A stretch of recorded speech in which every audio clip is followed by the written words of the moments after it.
여러분 안녕하십니까? 지혜와 경험을 공유하는 손앵커의 더 책방에 오신 것을 환영합니다. 저는 손지혜입니다.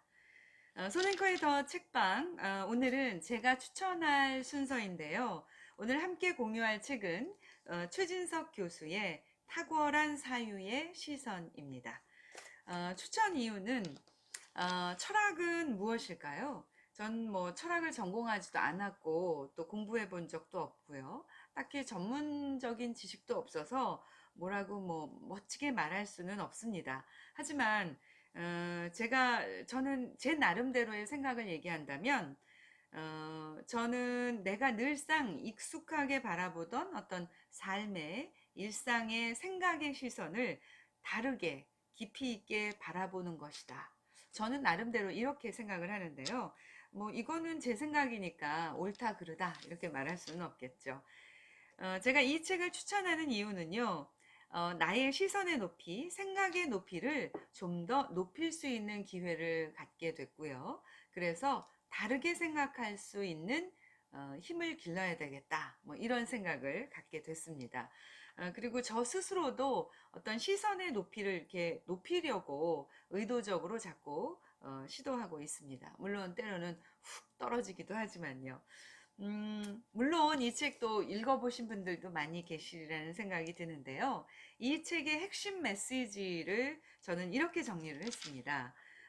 우리의 일상의 생각의 높이를 삶을 바라보는 눈을 높게 그리고 넓게 확장해서 삶의 진정한 주인으로 살자.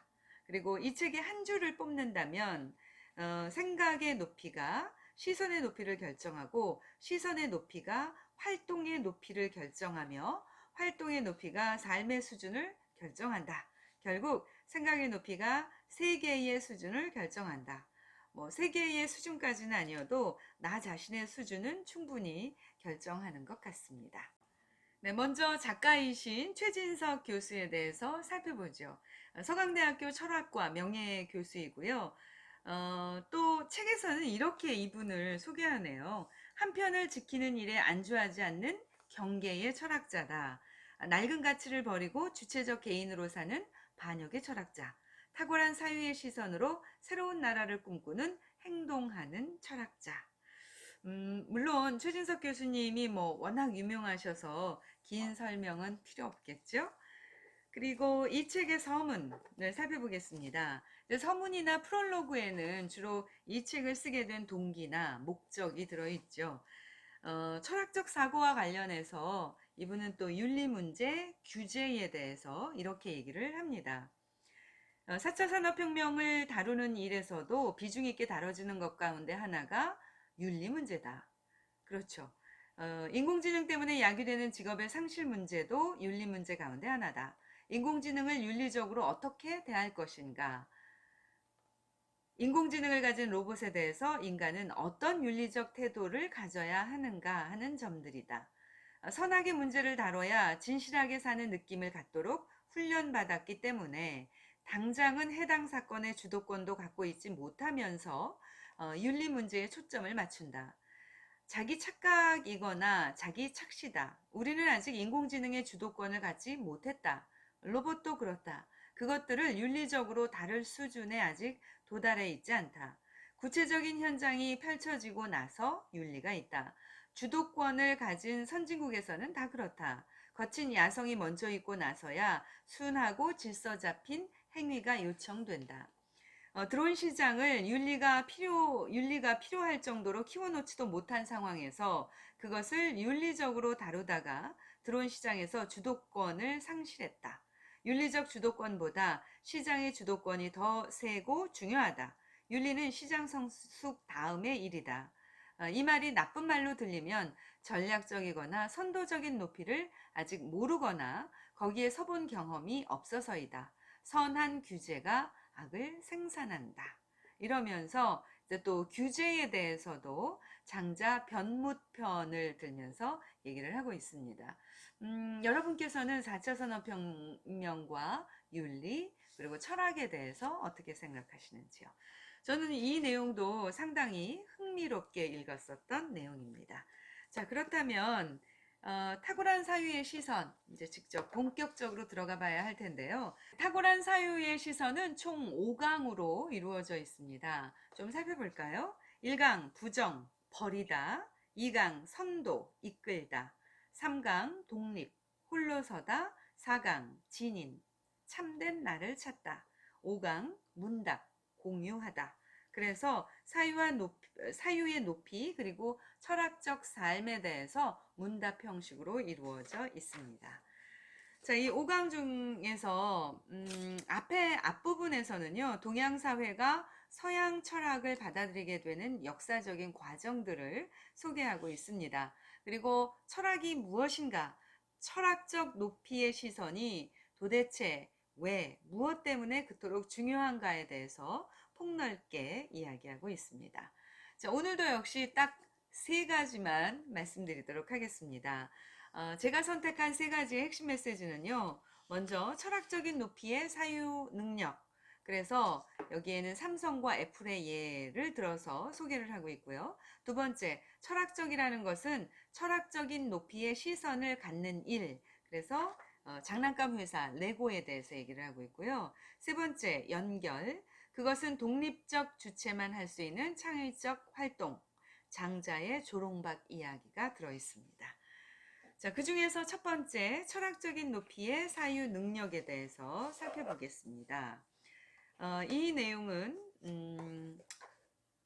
철학을 쉽게 이야기해 본다면 아마 전략적인 높이에서 하는 사고 정도가 될 것이다. 전략적 단계는 전술적 단계를 지배한다. 전술적인 단계보다는 전략적인 단계가 더 높다.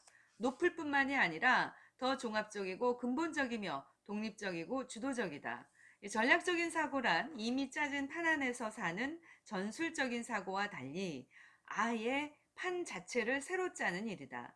판 자체에 대해서 생각하거나 판을 새로 짜는 일에 대한 사고가 바로 전략적이다. 전략적으로 형성된 판 안에서 다른 여러 가지 종속적인 변수들을 다루면서 하는 행동을 전술적이라고 한다. 전쟁을 일으킬 것이냐 말 것이냐, 전쟁을 일으켜서 국제 질서나 주변국과의 관계를 어떻게 새로운 구도로 끌고 갈 것이냐를 생각한다면 전략적인 사고일 테고, 전쟁이 벌어진 상황 안에서 상대방에 어떻게 대응하며 어떻게 공격할 것이냐, 어떻게 방어할 것이냐, 혹은 병력을 어떻게 전개시킬 것이냐 하는 것들을 생각한다면 이는 전술적이다. 그래서 항상 전술은 전략의 제약 속에 있다. 삼성이 애플을 넘어서 주기를 간절히 바라지만 지금 상태로라면 삼성이 아무리 수익을 많이 내더라도 애플 앞에만 서면 작아질 수밖에 없다. 수준 차이 때문이다. 그것은 창의적인 회사와 따라하는 회사의 차이이다. 그렇다고 삼성이 창의성에 관심이 없고 따라하는 것에만 관심이 있어서 그럴까? 그렇지 않다. 창의적이고 싶어도 창의적이지 못하는 것이다. 삼성은 이 넘기 어려운 벽을 넘어야 하는 것을 숙명으로 혹은 과업으로 가질 수밖에 없다. 이 숙명의 벽을 넘으려면 시선의 높이를 상승시키는 길밖에 없다. 창의니 상상이니 윤리니 하는 일들이 벌어지는 높이로 올라가는 수밖에 없다. 바로 그 높이가 전략적인 높이다. 이렇게 얘기를 하고 있습니다. 자, 삼성과 애플의 얘기를 들으면서 물론 뭐 삼성도 충분히 창의적이긴 하지만 철학적인 사고에서 이야기하는 전략적인 시선, 전략적 사고에 대한 얘기는 좀 우리에게 시사하는 바가 있지 않나 싶습니다. 두 번째, 철학적이라는 것은 철학적인 높이의 시선을 갖는 일. 장난감 회사 레고의 예를 들어서 작가는 이렇게 얘기하고 있습니다. 레고라는 회사가 있다. 아이들이 좋아하는 블록 장난감을 만들어 파는 회사인데 아마 모르는 사람은 거의 없을 듯하다. 다음은 레고 관련 신문 기사다. 전통의 완구회사 레고는 1990년대에 들어 점차 빛을 잃어가고 있었다. 어린이 고객들은 레고보다 비디오 게임에 더 몰두하는 것처럼 보였다. 레고는 아이들이 이제 전원만 켜면 바로 즐거움을 느낄 수 있는 장난감을 더 좋아한다고 분석하고 비디오 게임 시장에 뛰어들었다. 또 조립하지 않고도 바로 가지고 놀 수 있는 쉬운 장난감을 많이 만들었다. 그런데 결과는 참담했다. 2004년 레고는 사상 최대 규모 적자를 냈다. 레고는 이 위기를 타개하기 위해 덴마크의 한 컨설팅 회사를 찾아간다. 이 회사는 고객이 가져온 문제를 철학적인 문제로 바꾸어서 접근하는 것으로 유명하다. 레고는 원래 아이들은 어떤 장난감을 좋아할까? 라는 질문을 붙들고 있었는데 그 컨설팅 회사의 조언에 따라 기존 질문을 다음과 같은 철학적 질문으로 바꾼다. 어떻게 바꿨을까요? 자, 보세요. 아이들에게 놀이의 역할은 무엇인가? 아이들에게 놀이란 무엇인가? 이렇게 바꿨다는 겁니다. 자, 어떤가? 질문이 철학적으로 바뀌었다는 것을 느낄 수 있을 것이다. 레고는 이 철학적인 질문에 대한 답을 찾기 위해 아이들을 직접 관찰하고 인터뷰하고 따라다니면서 이전과는 전혀 다른 사실을 발견한다. 아이들은 직접적이고 즉각적인 즐거움도 좋아하지만 오랜 시간을 투자하여 어려운 기술을 익히고 이를 자랑하는 것에서도 큰 즐거움을 느낀다는 것이다. 내가 생각하기에 이 어린아이들에게 놀이는 스스로 낯선 세계에 참여하여 자신을 확인하거나 확장하는 한 방식이다. 그래서 레고는 이때부터 힘도 더 들고 시간도 더 오래 걸리지만 스스로의 성취감을 느끼게 해줄 수 있는 장난감인 블록 장난감을 개발한다. 아이들도 창의적 활동에 직접 참여하려 한다는 철학적 결론이 이룬 결과다.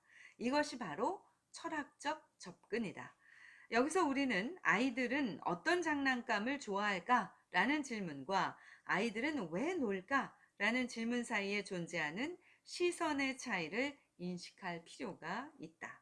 이렇듯 레고 블록의 탄생과 같은 새로운 시선, 높은 시선이라는 것은 이미 익숙해진 것과의 결별이 없이는 사실상 불가능하다.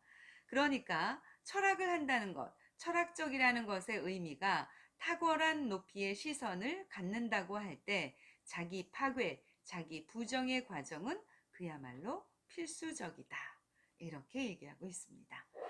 자, 이번에는 세 번째 메시지로 넘어가도록 하겠습니다.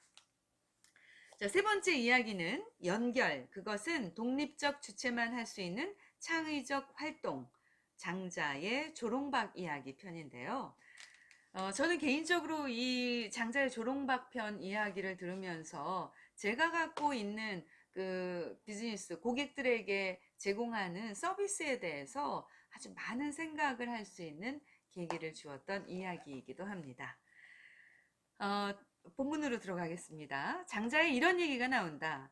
해자가 위나라 왕에게서 큰 박이 열리는 박씨를 얻어와 뒤뜰에 심었다. 얼마 지나지 않아 정말로 왕이 말한 대로 큰 박이 열렸다. 박이 얼마나 큰지 쌀을 5섬이나 담을 수 있을 정도였다.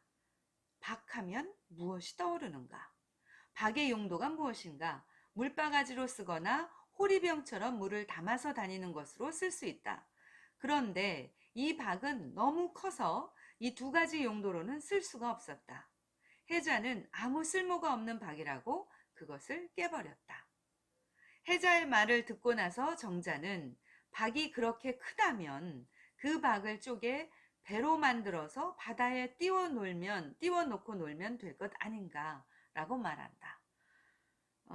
저도 여기에서 야, 이런 게 있을 수 있겠구나 하고 뒤통수를 맞은 듯한 느낌이 들었었는데요. 여러분은 어떠신지 모르겠습니다. 본문 내용으로 다시 돌아가겠습니다. 해자는 독립적인 사람이 아니다. 반면에 장자는 독립적이다. 해자가 독립적이지 않은 이유는 박에 대한 기존의 관념에만 갇혀 있기 때문이다. 해자는 박을 물을 떠먹거나 물을 담아 다니는 용도로만 제한시켜 놓았다. 기존 관념의 틀을 벗어나지 못하고 있다. 해자 스스로는 자신을 자신의 주인이라고 생각했겠지만 사실은 박에 대한 관념이 오히려 주인 행세를 하고 있다. 장자는 해자처럼 박에 대한 기존의 관념을 가지고 있으면서도 그것에 구속되거나 지배받지 않는다. 주인 자리를 기존의 관념에 뺏기지 않았다. 오히려 자신이 관념의 생산과 소비를 지배한다. 그래서 기존의 관념과 실제 세계가 일치하지 않으면 기존의 관념을 새로운 세계에다 더 씌워버리는 행위를 하지 않고 새로운 세계에 맞는 새로운 용도를 과감히 생산한다. 이것을 일컬어 창의적이라고 한다. 장자는 기존 관념을 수행하는 사람이 아니다. 새로운 관념을 생산하는 사람이다. 관념의 지배를 받지 않고 관념을 지배한다. 그래서 장자는 자신의 주인으로 존재한다. 독립적이고 능동적인 주체다. 박에 대한 기존의 용도에 갇히지 않고 본 적도 없는 거대한 박에게 배라는 새로운 용도를 연결시키지 않았는가. 박의 외연을 배라는 새로운 영역으로 확장시켰다. 확실히 창의적이다. 그리고 이 마무리 글로 작가는 이렇게 얘기를 합니다. 단절을 해야 새로운 관념의 연결이 비로소 가능해진다. 표주박이나 호리병과 같은 박에 대한 기존의 용도와 단절함으로써 배라는 새로운 용도, 관념을 생산하는 것만 봐도 알 수 있다. 그러니까 연결을 통해서 발휘하는 창의성은 기존의 정해진 관념과 과감하게 단절한 독립적 주체만 할 수 있다. 기존의 것과 단절한 주체라야만 연결할 수 있다. 이렇게 얘기를 하고 있습니다. 자, 이렇게 해서 이제 세 가지, 먼저 철학적인 높이의 사유 능력, 삼성과 애플의 이야기였고요. 두 번째, 철학적이라는 것은 철학적인 높이의 시선을 갖는 일이다. 그래서 덴마크 장난감 회사의 얘기죠. 장난감 회사 레고의 얘기였고요. 세 번째로 연결, 그것은 독립적 주체만 할 수 있는 창의적 활동이다. 장자의 조롱박 이야기, 요 세 가지 내용을 전해드렸습니다. 네, 최진석 교수의 탁월한 사유의 시선, 어떻게 들으셨나요? 핵심 메시지는 생각의 높이가 시선의 높이를 결정하고 시선의 높이가 활동의 높이를 결정하며 활동의 높이가 삶의 수준을 결정한다. 저는 이렇게 핵심 메시지로 정리하겠습니다. 벌써 시간이 이렇게 됐군요. 지혜와 경험을 공유하는 손앵커의 더 책방. 오늘은 여기까지입니다. 오늘도 함께 해주셔서 고맙습니다. 지금까지 손지혜였습니다.